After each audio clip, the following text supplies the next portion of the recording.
Hey all you cool cats and kittens. Hope you're finding ways to stay busy in quarantine. Today I wanted to share a video with you on how to make a ninja face mask. And for those of you wondering, no, mustaches don't count. So I'm doing this because the CDC recommended that if you go outside your house, you should probably wear a face mask. Or something like it. So follow my 4-step process so you can protect yourself and those around you. Step 1, get a sweet t-shirt or long sleeve t-shirt. Step 2, put your face into the hole.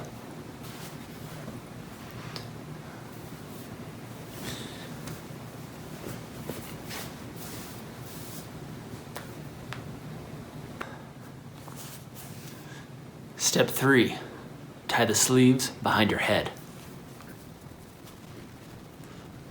It's kind of hard.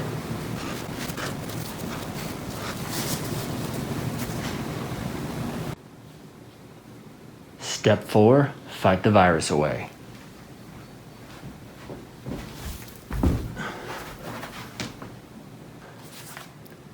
Thanks for watching, guys. Stay safe out there.